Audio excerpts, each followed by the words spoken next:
కలిసి వెళ్ళాడు. నిన్న చెప్పుకున్నామే ఏకలవ్యుడు. ఆ ఏకలవ్యుడు కూడా ఏ పక్షంలో చేరాడు?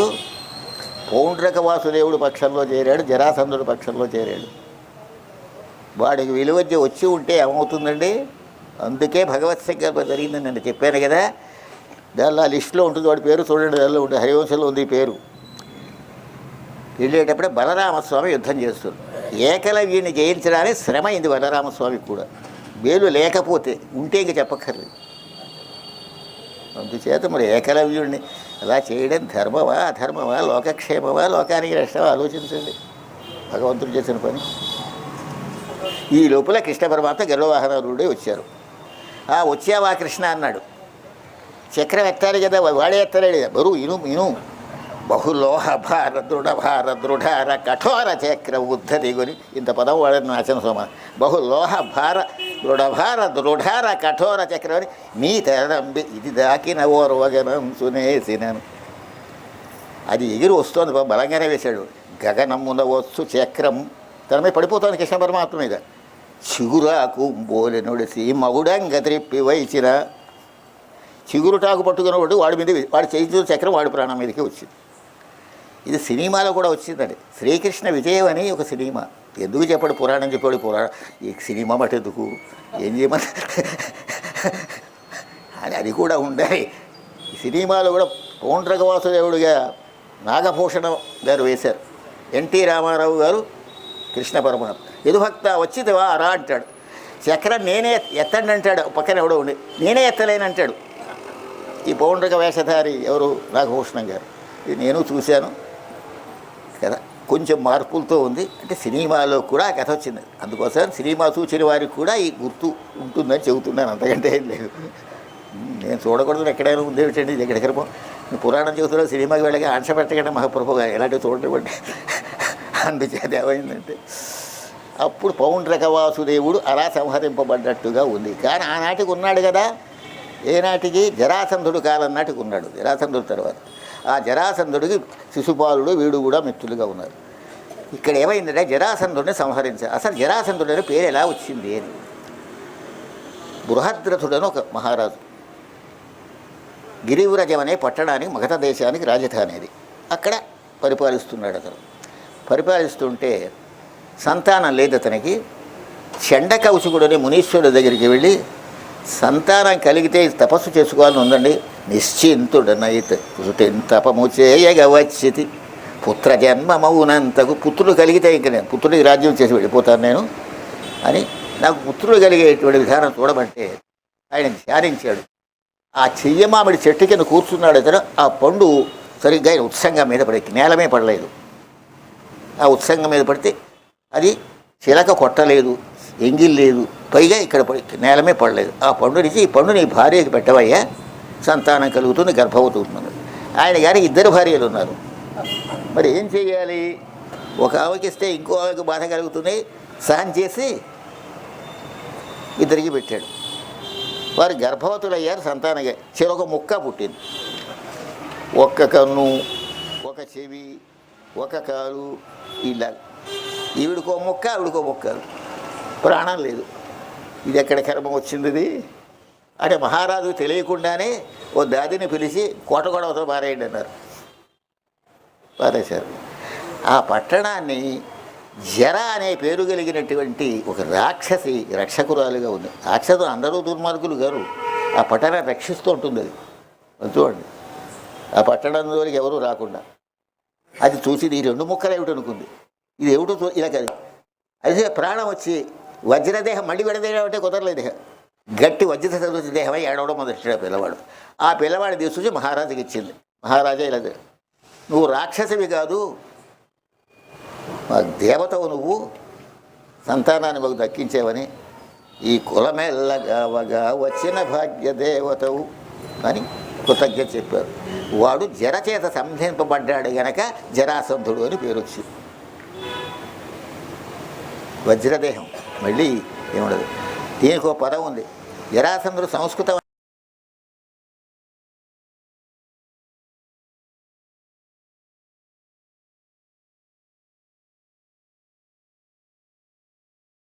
సంస్కృతమే కదండి. తెలుగు పదాలతో చెబితే అర్థం తెలియదు. ముసలిది మేని పీలికలు ముసిన మానిసి కోడిపోతివో. పాండవోద్యోగ విజయాల్లో భీమసేనుడు కృష్ణ పరమాత్మతో అంటున్నట్టు భారత కథకి రాసిన తిరుగుతాడు. ముసలిది మేని పీలికలు మూసిన మానిసి కోడిపోతివో అని తెలుస్తుందా? ముసలిదంటే జరనర్థం, మేని పీలికలు శరీరం ముక్కలు, మూసినట్టే కప్పిన అంటే జరచేత సంధింపబడిన జరాసంధుడు అన్న పదానికి అచ్చతెలుగు పదాలు వాడారు తిరుగుతాడు. ముసలిది మేని పీలికలు మూసిన మనిషి ఓడిపోతినో. ఇలా తెలుగే అర్థం కాదని సంస్కృతం తెలుస్తుంది. ఒకసారి సభలో ఉన్నాను, తెలుగు దేశం వాళ్ళకి తెలుగు అర్థం కాదన్నాను. మహాప్రభు రాజకీయంగా తీసుకోకండి అంటే భాషాపరంగా అంటున్నాను, లేకపోతే మన అరెస్ట్ చేస్తే నేనేమైపోవాలి. ఈ రాజకీయాలు చమత్కారం చేస్తారని కాదు, సరదాగా అంటున్నాను. అందుచేత ఈ జరాసంధుడు ఎలా ఉన్న హంసుడు నిభకుడు అని వాడికి అండగా ఉన్నారు ఇద్దరు. ఆ ఇద్దరు ఉన్నంతకాలం వాడిని ఎవరేం చేయలేరు. అప్పుడు కృష్ణ పరమాత్మ మీద యుద్ధాలకు వచ్చాడు కదా, అప్పుడు ఏం చేశారంటే, ఒరే మీ అన్నగారు చచ్చిపోయాడు రా అన్నాడు నిభకుడు దగ్గరికి వెళ్ళి. వీడు సేవలేదు, పడవలేదు, వాడు బతికే ఉన్నాడు. వీడు అయ్యో అన్నగారు పోయాక నేను ఎందుకు ఆత్మహత్య చేసి చచ్చిపోయాడు. వీడు ఆత్మహత్య చచ్చిపోయాడని వాడు చచ్చిపోయాడు. ఇద్దరిని ఎలా చంపారు కృష్ణ పరమాత్మ చమత్కారంగా. నాణ్యం గుణేభ్య కర్త, నేనేం చేయనయ్యా వాడు కనపడి వాడు పోయారు అన్నాడు. తప్పు కూడా సూత్రం. కాలయవనుడి చేత కాలయవనుడిని ముసుగుతుంటే చంపితే నాకేం తెలియదు పోమన్నాడు ఆయన. అలాగే ఉంటాయి. ఇది అయిపోయింది, ఇలా ఉంది. ఇప్పుడు జరాసంధుడికి అసడెపుకలు సహాయంగా లేరు. ఆయుధ యుద్ధంలో వాడిని చంపడం మహనీయ బరుడు. ఆయుధ యుద్ధమునని జయింపగా ఇమ్మహి ఎవ్వరోపరు. ఏ ఆయుధం చేత వాడు చావడు. ఉమేశ్వరుడు అట్టి శంకరుని తపస్సు చేశాడు పైగా, అంచేత వాడిని ఆయుధంతో చంపడానికి వీల్లేదు. ఇది సంగతి. వాడిని చంపితే కానీ రాజసూయం చేయడానికి అవకాశం లేదన్నారు. ఏం చేయరు ఇప్పుడు? వాడిని చంపారు. భీముణ్ణి అర్జునుణ్ణి నాకు సహాయంగా ఇమ్మనన్నారు. అడిగేదేమిటయ్యా తీసుకెళ్ళన్నాడు ఆయన. వీళ్ళిద్దరిని తీసుకుని వేషాలు మార్చేసుకున్నారు. స్నాతక బ్రహ్మచారులుగా పూలు అలంకరించుకుని స్నాతక బ్రహ్మచారులుగా వెళ్ళి శత్రువులు వెళ్ళినట్టు కాకుండా వెళితే అక్కడ ఒక భేరీ ఉంటుంది, అది మోగుతుంది శత్రువులు వస్తుంటే. వెనకపాటునే వెళ్ళి ఆ భేరీని చీల్చేశారు. గిరివ్రజంబు భేరులు మూటిని వ్రచ్చి గిరివ్రజంబు అద్వారమునందు తొచ్చిరి. ఇది యదవ కౌరవోత్తములు అన్నారు అన్నయ్యారు. ఆ భేరీలు చీల్చేశారు. 3 భేరీలు ఉన్నాయి. మొగడానికి వీల్లేదు కదా, శత్రువులు వస్తున్నారని తెలియదు. గిరివ్రజమన్పురం అంటే అద్వారమునందు దొడ్డుగుమాన వెళ్ళారు. మిత్రులు అయితే వీరుగుమాన వెళ్ళాలి. అలాగే ఆంజనేయ స్వామి ఎడంకాలు పెట్టాడు అన్నారు శత్రువులు. ఇలాంటి కొన్ని సంప్రదాయాలు ఉంటాయి. అది ఈ ప్రకారంగా వీళ్ళైనప్పటికీ ఏదో బ్రాహ్మణులు వచ్చారనుకుని నమస్కారం చేసి కూర్చోమన్నాడు. మేము వచ్చాం కానీ నువ్వు మాకు శత్రువు, అపకారం చేశాడు అన్నారు కృష్ణ పరమాత్మ. నేను మీకు ఎప్పుడు అపకారం చేశాను? నేను బ్రాహ్మణులకి అన్నాడు. నువ్వేం చేస్తున్నావు? రాజుల్ని తెచ్చి రోజుకొక్కటి బలి వేస్తున్నావు. ఆ పని మానేస్తే మేము మీ జోలికి రావు. ముందు జాగ్రత్తగానే చెప్పారు కృష్ణ పరమాత్మ. వాళ్ళని విడుదల చేస్తే చిత్రాల్లోంచి మీ జోలికి రావు, లేదా మేము చంపడానికి వచ్చావు. నేను కృష్ణుడిని, భీమసేనుడు నువ్వా అని రెచ్చిపోయాడు.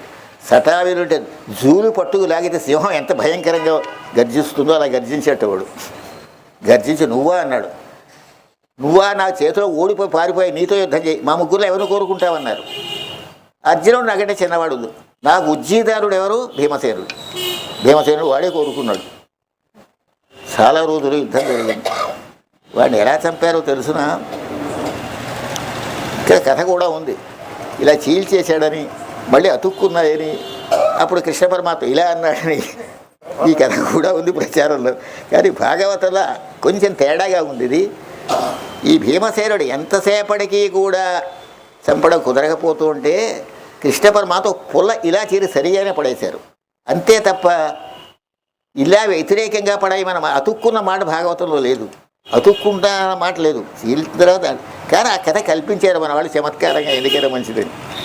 భారతంలో అసలు ఇలా కూడా లేదు. అతని బట్టి ఎత్తి నిహితాహతి వీరుడు వాతసుతుండు వీచ శతవారములుద్ధత చండ వాత సంఘాత వివర్తమాన తృణఖండ సముండగు చుండ మాగధున్నని. వాడు కాళ్ళెట్టుకుని ఇలాగా సాకలి బండ మీద బట్టలు ఉతికినట్టుగా ఉతికేసేట. ఈ మొక్కలో చీల్చడం కూడా అందులో లేదు. భారతంలో ఇలా చెప్పబడి అతని బట్టి ఎత్తిని హితాహదేయుడు వాతసుతుండు వీచ శతవారములు 100 సార్లు ఉతికెట్టలాగా ఉద్ధత చండవాత సంఘాత వివర్తమాన తృణఖండ సముండ. పెద్ద గాలేస్తే గడిపరికి ఎలా కదిలిపోతుందో అలా కదిలిపోయి వాడు దాంతో మరణించాడు. వాడు కొడుకు సహదేవుడు అనే వాడికి పట్టాభిషేకం చేశాడు. వాడు కూడా వదిలిపోయింది. జరాసంధుడిని సంహరించాక అమ్మయ్య కృష్ణ పరమాత్మ ఉపకారం చేశారు, అదే చాలామంది ప్రాణహాని తప్పిపోయిందని సంతోషించారు. అప్పటితో అవలేదు, మళ్ళీ వచ్చి దిగ్విజయ యాత్ర చేయాలి, 4 దిక్కులకి నీ తమ్ముళ్ళని పంపించమన్నాడు. భీమపార్థు నకులును సహదేవుని వచ్చి తూర్పును ఉత్తరమును పశ్చిమము మరి దక్షిణమును వరుసను జయింపగన్నారు. అందరూ అనే దిక్కులు. సహదేవుడు దక్షిణ దిక్కుకు వెళ్ళాడు, సముద్ర యువతలు ఉన్నాడు. ధర్మరాజు గారు రాయస్యాగం చేస్తున్నారు అని విభీషణుడికి చెప్పమన్నారు. విభీషణుడు కానుకలు ఇచ్చాడు. చచ్చర సహదేవు ఇప్పటికి కూడా విభీషణుడు ఉన్నాడు. కానుకలు పంపించాడు, రాక్షసుల చేత సహదేవుడికి అందించాడు. ఈ మరి దాటి వెళ్ళడం కుదరదు కదా, అంచేత విభీషణుడు ఉన్నట్టేనా, ఇప్పుడు ఉన్నాడు ఆయన. కనుక ఏమిటంటే ఇలా అప్పుడు రాజసూయాగానికి సంసిద్ధమైంది. సమదమంది సూచరి భృశము భూజనులెల్ల బ్రహ్మతేజమును రాజతేజమును సద్బహుభూషణ రత్న రాజతేజమును విస్తరించు నిజజ్యుత యొప్పగా మూర్తమైన ధర్మమును పోలెను ఉన్న గుణమాండితు దీక్షితు ధర్మనందను అన్నారు నాన్నయ్య గారు. ఆ ధర్మరాజు గారిని చూస్తుంటే తనివి తీరలేంటండి. ఆయన ద్రౌపదీ సమేతుడై రాజసూయ గారి కూర్చున్నట్టు అందరికీ సంతోషం కలిగిందిటండి. సమదమంది సూచిరి భృశముగ పూజనులెల్లా అందరూ కూడా ఆయనలో ఏం కనపడుతుంది, బ్రహ్మతేజమును రాజతేజమును సద్బహుభూషణ రత్న రాజతేజంబును ఆభరణాలు ధరించేది కాదు, క్షాత్రతేజము బ్రహ్మతేజం మూర్తమైన ధర్మమును పోలెనున్న గుణమాండితు దీక్షితు ధర్మనందను. దీక్షలో ఉన్నాడు, స్వరూపం ధరించే ధర్మం ఎలా ఉంటుందో అలా ఉన్నట్టు. రామో విగ్రహాన్ ధర్మ ఎలాగో ధర్మం అనేటి మన కంట పడదు, కానీ మన కంటికి కనిపించినటువంటి ధర్మం ఒక స్వరూపాన్ని ధరిస్తే ఎలా ఉంటుందో రామచంద్రమూర్తిలా ఉంటుంది, మారీచుడు అన్నట్టుగానే ఇక్కడ అందరూ రాజులు కూడా వచ్చిన వాళ్ళందరూ కూడా ఈ పద్యం చెప్పారండి. సముదమంది సూచిరి భృశముగ భూజనులెల్ల బ్రహ్మతేజంబును రాజతేజమును సద్బహుభూషణ రత్న రాజతేజమును విస్తరించుతూ మూర్తమైన ధర్మమును పోలెనున్న గుణమాండితు దీక్షితు ధర్మనందను. చక్కగా అక్కడ దుర్యోధనుల వారికి పోర్ట్ఫోలియో ఇచ్చారు. వచ్చిన కానుకలన్నీ జాగ్రత్త పెట్టు. ఒక్కడి తినలేదండి, వాడు అపహరించలేదు, చాలా ఆనెస్ట్గా ఉన్నాడు. ఆ విషయంలో వాడిని అనడానికి వీల్లేదు. ఎవరు ఏది ఇస్తే అది జాగ్రత్త పడి ధర్మరాజు గారికి ఇచ్చేసాడు. దుశ్శాసనుల వారికి ఏమి ఇచ్చారంటే వంటలు ఎలా తరువు పదార్థాలు భోజనాలు అవి ఉంటాయి కదా, దాని మీద పెత్తనం ఆయనకి ఇచ్చారు. వాడు సక్రమంగా నిర్వహించారు. అంతవరకు బాగుంది. 8 గంటలు అయింది. పెద్ద ముందు 8 ఇదికి వచ్చింది. అంచేత మనం మంగళప్రదంగా ఉన్నదాంతో ఆపాలి కదా. సమ్మదమ్మంది చూచరి, సమ్మదం అనేది సంతోషం కదా, సంతోషంతో ఆపాలి కదా. మంగళాది మంగళ మధ్యం మంగళ అంతం కదా. చేత మనం పూర్తి చేసేటప్పుడు మంచితో ఆపాలి కదా, సమ్మదంతో ఉంది కదా, సంతోషం కదా. సమ్మదమంది సూచిరి భృశమున పూజనులెల్ల బ్రహ్మతేజమును రాజతేజమును సద్బహుభూషణ రత్న రాజతేజమును విస్తరించుతు నిజజ్యుత యొప్పగా మూర్తమైన ధర్మమును పోలెనున్న గుణమండితు దీక్షితు ధర్మనందను. ఎంత మంచి పద్యాలండి. ఆ వాల్మయం ఎలా పెట్టారండి. ఆదికవి మహానుభావుడు. సంస్కృతంలో ఆదికవి వాల్మీకి మహర్షి అయితే తెలుగు భాషకు ఆదికవి. ఎన్నిసార్లు చేయడం తృప్తి తీరదు. అలాంటి వాల్మయం అనేది మన అదృష్టవంతులు. నారాయణ గారి తర్వాత విశ్వనాథ సత్యనారాయణ గారు అనేవారు, ఆ కవులు తర్వాత పుట్టాక కనుక మనకి అదృష్టం పుట్టిందన్నాడు. ముందే పుట్టుండే ఉండదు ఇది.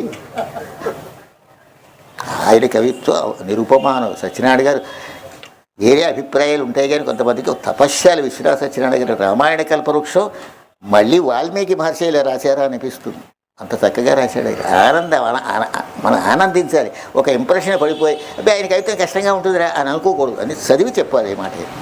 కష్టంగా ఉంటుందో తేలిగ్గా ఉంటుందో ఎవరో అన్నది మనకొద్దు. మూఢ ఫలప్రత్యయనే బుద్ధి సంతః పరీక్ష అన్యతరద్భజంతి అని పరిశీలించి చెప్తే మధురాద్మధురమైన కావ్యం రామాయణ కల్పవృక్షం. దాని విషవృక్షాలు బయలుదేరేగానే ఆగవు, ఆగివి కాదు. వాటికి ప్రచారం లేదు. ఆయన మాట కూడా పెద్దలుగానే బట్టి ఆయన కూడా చెప్పుకున్నాం. అలాగే మన వాంగ్మయానికి రూపంలో మనకు భిక్ష ఇచ్చారండి. ఆ నన్నయ్య గారి పద్యాలు అయితే నేను చెప్పగలిగింది ఏముంది, కథే తెలియదు కదా. ఇలా చెప్పి మనం అందరం కూర్చోడానికి కావడం వాంగ్మయం భిక్ష. ఆ భాష, తెలుగు భాషలో ఉండే మాధుర్యాన్ని సవి చూపాడు. సంస్కృతం అది అందమే. అందులో ఉన్నటువంటి ఎలా ఆంధ్రీకరింపబడిందో ఆ సొగసు కూడా మనకి ఆహ్లాదాన్ని కలిగిస్తుంది.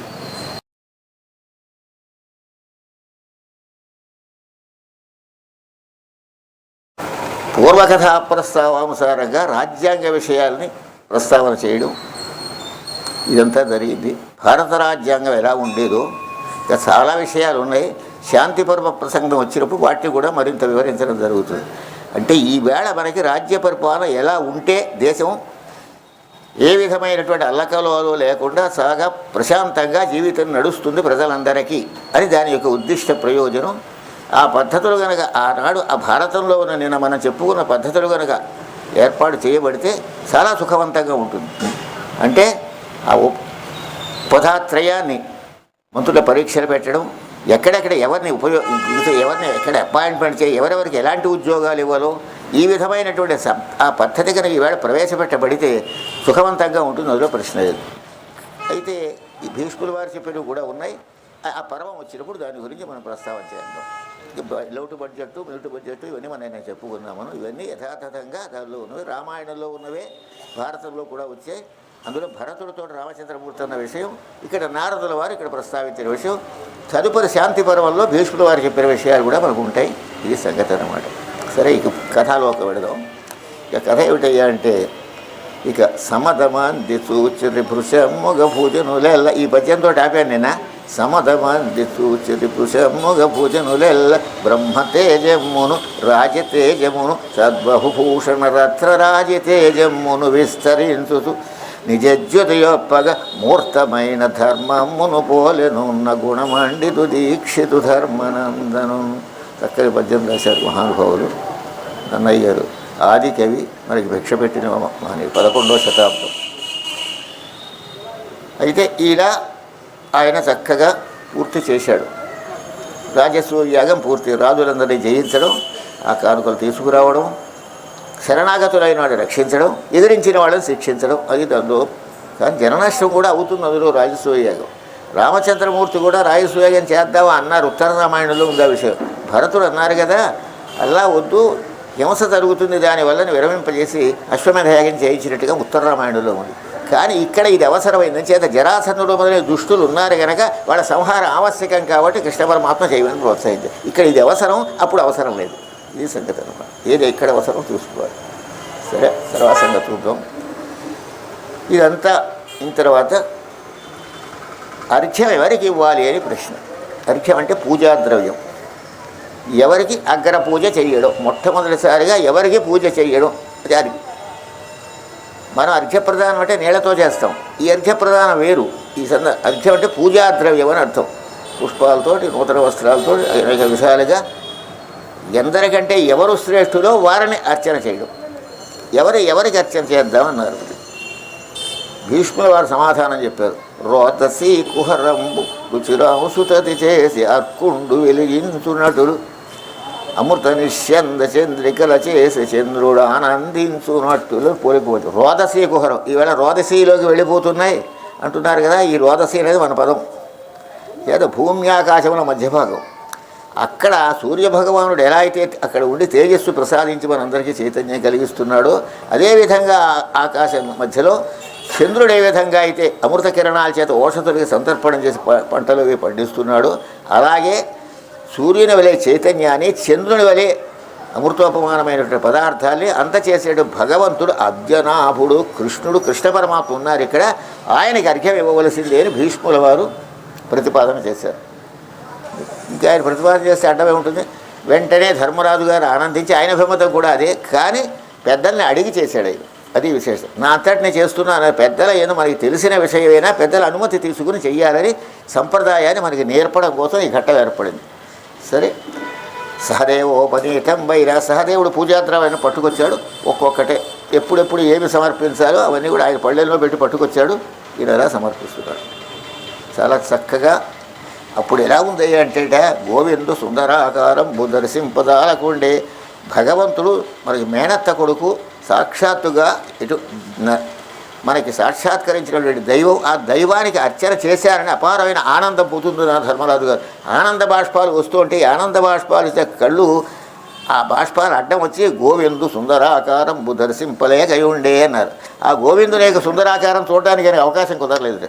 ఈ భాగవతంలో వాక్యం ఇదే పదం పోతనామాచ్యులు రాసినటువంటి పంక్తిది. గోవిందు సుందరాకారం. గద్య కూడా మనం వదిలిపెట్టకూడదండి. పద్యాలు మాత్రమే కాదు, గద్య కూడా ఏ అక్షరం వదిలిపెట్టినా కానీ దాని అందం పోతుంది. అంచేత గోవిందు సుందరాకారం దర్శింపదాలకుండే అంటే ఆనంద బాష్పాలతో. ఈ దెబ్బలో పెద్ద కేక వినపడింది. ధర్మనందనా అన్నాడు. ఈ కేక ఎక్కడిదో కొంచెం చెప్పాలి తప్పదు. శిశుపాలుడు కేక పెట్టాడు. ఎప్పుడు శిశుపాలుడిని చూసాం మేము? దేవపరవి కన్నవాడిని కాదు నేను. 1936 ఆ ప్రాంతంలో ద్రౌపది వస్త్రాభరణం సినిమా వచ్చింది. అందులో వేమూరి గగ్గయ్య గారు శిశుపాలుడు కలిసి ఒక్కసారి గర్జిస్తే హాల్లో అతను అదిరిపోయి 2 లంకణాలు చేసిన వాళ్ళు కూడా ఉన్నారు.